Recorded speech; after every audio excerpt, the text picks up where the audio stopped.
இங்கே பாருங்கள், இது ருமானி மரம். ஃபுல்லாக சீசன் முடிஞ்சு போச்சு. நான் சரி கொஞ்சம் டைமாக இருக்கலாம்னு பார்த்தேன். ஃபுல்லாக அணில் கடிச்சிடுச்சு. அணில் கடிச்சு ஃபுல்லாக எப்படி வச்சுன்னு பாருங்கள். இந்த மாதிரி கடிச்சு போட்டிருக்குது. கீழவும் ஃபுல்லாக கீழே கிடக்குது பாருங்கள்.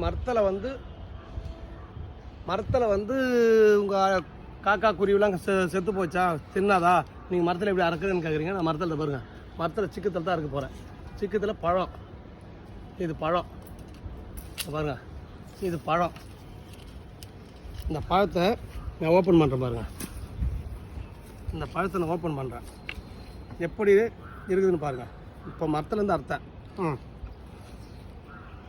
பாருங்கள், இது நான் சாப்பிட்றேன். இது வந்து அணில் சாப்பிடுது. இது அணில் சாப்பிடுது. இந்த அணில் சாப்பிட்டு கீழே வச்சுட்டேன். நான் சாப்பிட்டது பாருங்கள்.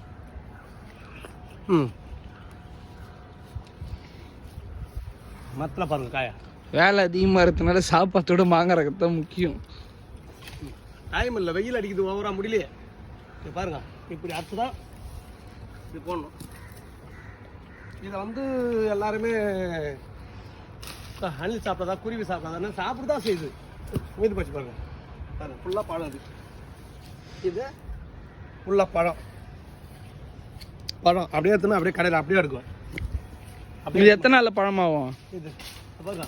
2 பழம் உயிர் போச்சு பாருங்க. 3 நாளில் பழம். 3ஆம் நாள் நம்ம சாப்பிட்ற கண்டிஷனுக்கு வந்துடும். காய் எதில் அரிசி பானையில் வைக்கணுமா? ஓப்பன்லேயே வைங்க. நீங்கள் ஓப்பனில் வச்சாவே, இந்த காயை வந்து ஓப்பனில் வச்சாவே போதும். நல்லா முத்தனை காய்ங்க பாருங்கள். இது பழம்.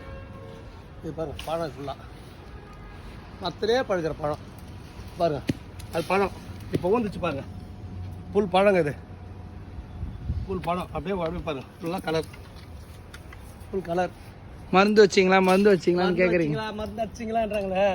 இதெல்லாம் வந்து பண்ணவே தேவையில்லைங்க. ஆர்கானிக் பண்ணதுன்னு வந்து பண்ணவே தேவையில்லை. இப்போ இது வந்து நாங்கள் மருந்து அடிச்சுன்னு சொல்லுவாங்க சில பேராக. நான் பாருங்கள், பின்னாடி பாருங்கள், இவ்வளோ பெரிய அப்பார்ட்மெண்ட். இப்போ மருந்து அடிச்சுன்னா எதனா பண்ணனா எவ்வளோ பெரிய பிரச்சனையாகும் பார்த்துங்க. ஆனால் எங்களுக்கு அந்த அவசியமே தேவையில்லை. பாருங்க, காய் கலரை பாருங்கள். அப்படியே கொத்து கொத்தா, அப்படியே கொத்து கொத்தா இருக்கலாம். கொத்து கொத்தா காய் இது மாதிரி விழுறதுலாம் ஒன்றும் ஆகாது. நம்ம மேலேருந்து அர்த்தா ஊத தான் செதுவாயிடும். பாருங்க, ஃபுல்லாக அப்படியே டாப்பாக இருக்குது பாருங்கள். ஃபுல்லாக பாருங்கள், ஐயாலே பண்ணிக்கலாம் பாருங்கள்.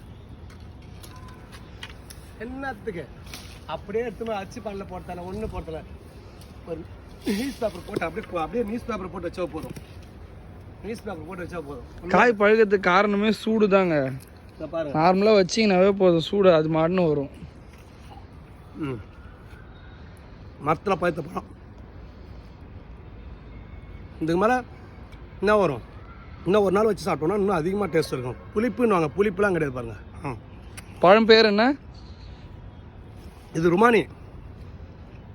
ருமானி புளிக்கும், புளிப்புலாம் கிடையாது. உள்ளேருந்து பழுத்து வரதான் எப்படி பாருங்க. பாருங்கள்,